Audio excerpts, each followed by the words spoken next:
ചോദിക്കുന്ന ചോദ്യമില്ല, എവിടെ ഉമർ, എവിടെ അലി, എവിടെ ഉസ്മാൻ? ആഗ്രഹിച്ചു പോകുന്നില്ലേ നാം? അവരുണ്ടായിരുന്നെങ്കിൽ, അവരുടെ ആശയം പിൻപറ്റുന്ന നേതാക്കന്മാരും പണ്ഡിതന്മാരുണ്ടായിരുന്നെങ്കിൽ നമുക്ക് ഈ ഗതി വരുമായിരുന്നോ സഹോദരന്മാര്? മുസ്ലിം ഉമ്മത്തിന് വേണ്ടിയാണത്രേ, മുസ്ലിം ഉമ്മത്തിന്റെ ഉന്നമനത്തിന് വേണ്ടിയാണത്രേ. എന്ത് ഉന്നമനമാണ് നിങ്ങൾ കാണുന്നത്? എന്ത് ഉന്നമനമാണ് നിങ്ങൾ ആഗ്രഹിക്കുന്നത്? പ്രിയപ്പെട്ട നല്ലവരായ സഹോദരിമാരെ, സഹോദരന്മാരെ, ഞാൻ സിദ്ദീഖ് MMK. ഇങ്ങനൊരു വീഡിയോയുമായി ഞാനിപ്പോൾ വരാനുള്ള കാരണം, കഴിഞ്ഞ ഏതാനും ദിവസങ്ങൾക്ക് മുമ്പ് കാസർഗോട്ടെ സാമൂഹ്യ പ്രവർത്തകനും പൊതുപ്രവർത്തകനുമായ എൻ്റെ സുഹൃത്ത് ബദ്രുദ്ദീൻ കരന്തക്കാടിനെ കാണാനിടയായി. അദ്ദേഹം ഇപ്പോൾ തുടങ്ങി വച്ചിരിക്കുന്ന ഒരു വലിയൊരു പദ്ധതിയെക്കുറിച്ച് എന്നോട് സംസാരിച്ചു. ഞാനതിൽ ചില കാര്യങ്ങളിൽ അദ്ദേഹവുമായി ചർച്ച ചെയ്യുകയും തർക്കിക്കുകയും ചെയ്തു. അപ്പോൾ അദ്ദേഹം തുടങ്ങി വെച്ച ഗ്രൂപ്പും കാസർഗോട്ടെ നിരവധി ഉമ്മമാരുടെ, സഹോദരിമാരുടെ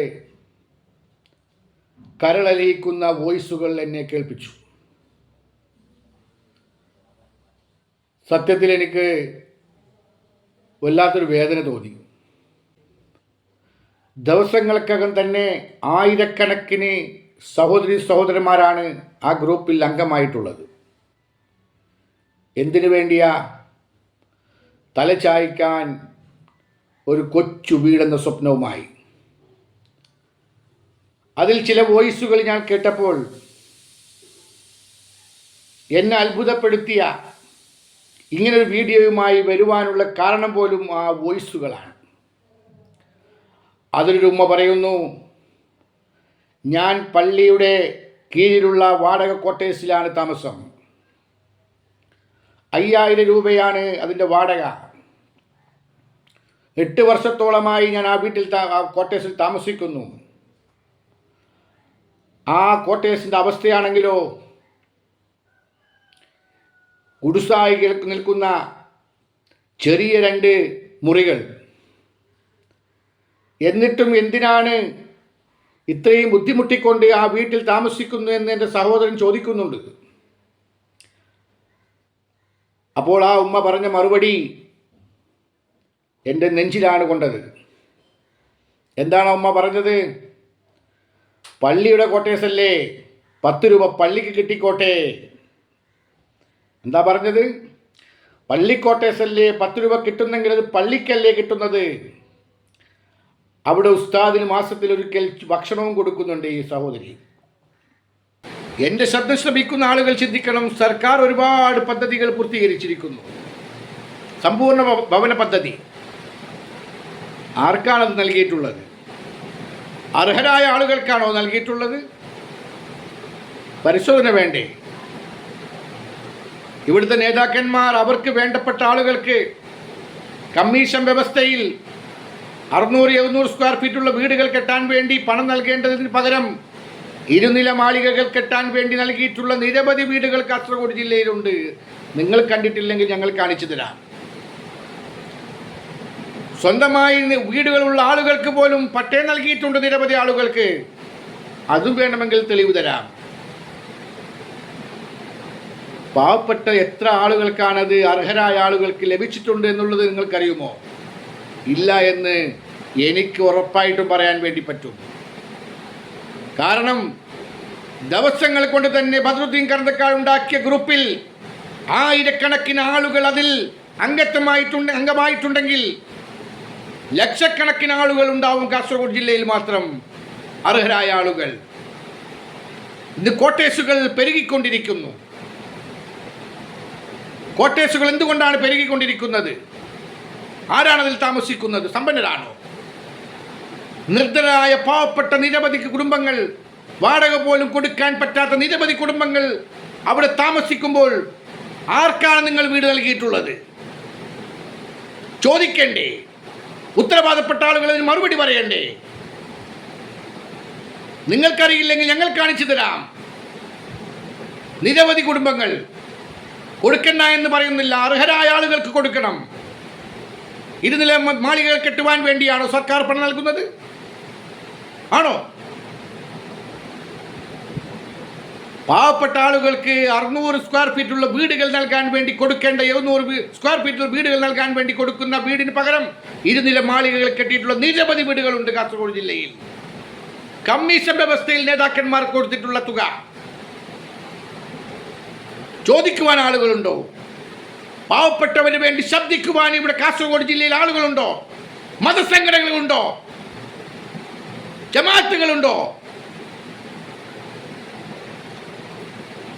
സംഘടനകൾക്ക് പണമുണ്ടാക്കാൻ വേണ്ടി നിരവധി നേതാക്കന്മാർ, പള്ളികൾക്ക് സ്വത്തുകൾ സമ്പാദിച്ചു കൂട്ടുവാൻ നിരവധി ആളുകൾ, ഭാരവാഹികൾ. എന്തിനു വേണ്ടിയാണ് ഇങ്ങനെ? അള്ളാഹുവിനാണോ സ്ഥലം വേണ്ടത്? അള്ളാഹുവിന് വേണ്ടിയാണോ നിങ്ങൾ ഇവിടെ നിരവധി ഏക്കർ കണക്കിന് സ്വത്തുക്കൾ വാരിക്കൂട്ടിക്കൊണ്ടിരിക്കുന്നത്? അള്ളാഹുവിന് എന്തിനാണോ സഹോദരന്മാരെ ഏക്കർ കണക്കിന് സ്വത്തുകൾ?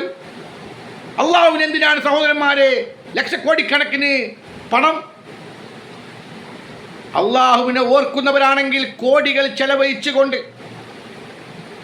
ഉത്സവം പോലുള്ള സമ്മേളനങ്ങളും പരിപാടികളും നടത്തുമ്പോൾ അതിൽ നിന്ന് ഒരു വിഹിതം മാറ്റിവെക്കുവാൻ തയ്യാറുള്ള നേതാക്കന്മാരുണ്ടോ? പണ്ഡിതന്മാരുണ്ടോ? സയ്യിദന്മാരുണ്ടോ? വേദന തോന്നില്ലേ? ആഗ്രഹിച്ചു പോകുന്നില്ലേ സഹോദരന്മാരെ? മനസ്സിൽ നാം ചോദിക്കുന്ന ചോദ്യമില്ലേ? എവിടെ ഉമർ? എവിടെ അലി? എവിടെ ഉസ്മാൻ? ആഗ്രഹിച്ചു പോകുന്നില്ലേ നാം?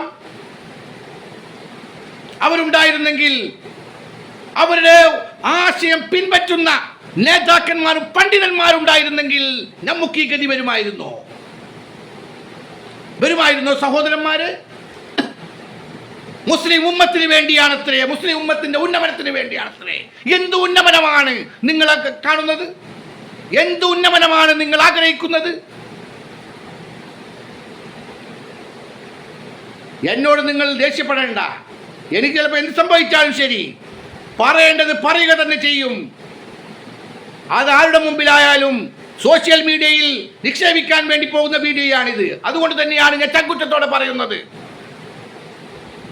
കേൾക്കുന്നവർ കണ്ണു തുറക്കട്ടെ.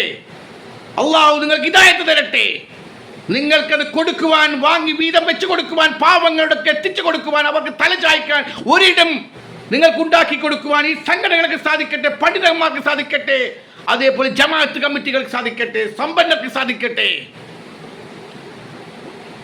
ആഘോഷപരമായ പരിപാടികളും ആഘോഷപരമായ കല്യാണങ്ങളും ദൂർത്തടിച്ചു കൊണ്ടിരിക്കുന്ന കല്യാണങ്ങൾ നടത്തുമ്പോൾ കോടികൾ പൊടിപടിക്കുമ്പോൾ അതിൽ നിന്നൊരു വിഹിതം പാവപ്പെട്ടവർക്ക് മാറ്റിവെക്കാൻ തയ്യാറാവാൻ അള്ളാഹു അവർക്ക് മനസ്സിൽ ഇടം കൊടുക്കട്ടെ. അത് മനസ്സിൽ തോന്നിക്കുവാനുള്ള ആ ഒരു സാഹചര്യം ഉണ്ടാവട്ടെ. പ്രാർത്ഥിക്കുക സഹോദരന്മാരെ, പ്രാർത്ഥിക്കുക.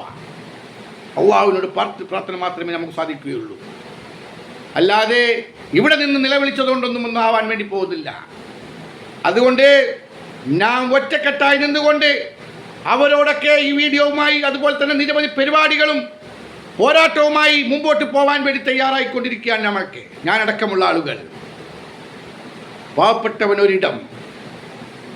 ഇപ്പോൾ ചില പരിപാടികളുടെ ഫ്ലക്സിലൊക്കെ കണ്ടിട്ടുണ്ട്, അവരുടെ വെണ്ടക്ക അക്ഷരത്തിൽ പാവപ്പെട്ടവന് വേണ്ടിയാണത്രേ. എന്താണ് പാവപ്പെട്ടവൻ? ആരാണ് ഈ പാവപ്പെട്ടവൻ? ഞാൻ എവിടെയോ വായിച്ചു കേട്ടിട്ട് പാവപ്പെട്ട കോടീശ്വരൻ, അതാണ് ഇവർ പറയുന്ന പാവപ്പെട്ടവർ. ഇവർ കണ്ടിട്ടുണ്ടോ നരകയാതന അനുഭവിക്കുന്ന? ഞാൻ നേരത്തെ സൂചിപ്പിച്ചതുപോലെയുള്ള നിരവധി ഉമ്മമാർ ഇന്നും ഉസ്താദുമാർക്ക് ചോറ് കൊടുക്കണം, പള്ളികൾക്ക് കിട്ടിക്കോട്ടെ, പള്ളികൾക്ക് പണം കൊടുക്കുമ്പോൾ കൂലി കിട്ടും. എന്തിനാണ് ഉമ്മമാരെ അള്ളാഹുവിന് പണം? എന്തിനാണ് അള്ളാഹുവിന് സ്വത്ത്? എന്തിനാണ് കോടികൾ ചെലവഴിച്ചുകൊണ്ട് നൂറുകണക്കിന് ലക്ഷക്കണക്കിന് പള്ളികൾ? നിസ്കരിക്കാൻ ആളുകളുണ്ടോ പള്ളികളിൽ? മോടി പിടിപ്പിക്കാൻ കോടികൾ, അവിടെ നിസ്കരിക്കാൻ ആളുകളുണ്ടോ? ഇവിടെ അള്ളാഹു ജനിപ്പിച്ചു പോയില്ലേ? ഈ ഭൂമി എല്ലാവർക്കും ഉള്ളതല്ലേ? അല്ലേ? ഇതിൽ പറയുന്നതും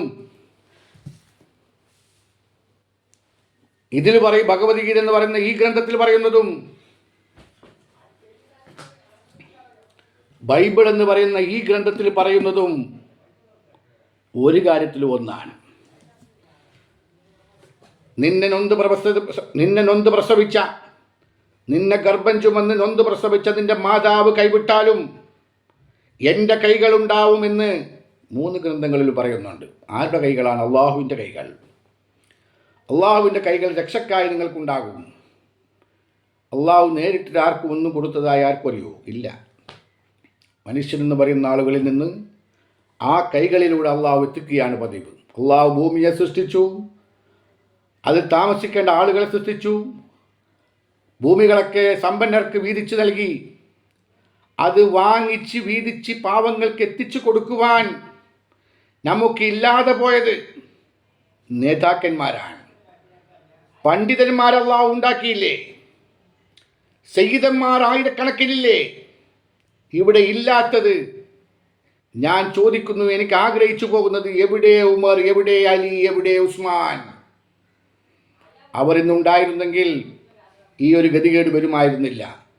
അവളുടെ ആദർശം വേദി കെട്ടിക്കൊണ്ട്, സ്റ്റേജ് കെട്ടിക്കൊണ്ട് 10,000 വാട്സിൻ്റെ മൈക്കയിൽ പ്രസംഗിച്ച് നടക്കുന്ന പണ്ഡിതന്മാരോട് എനിക്ക് ചോദിക്കുവാനുള്ളത്, നിങ്ങൾ ഇങ്ങനെയുള്ള വിഷയവുമായി നിങ്ങൾ മുമ്പോട്ട് വന്നിട്ടുണ്ടോ?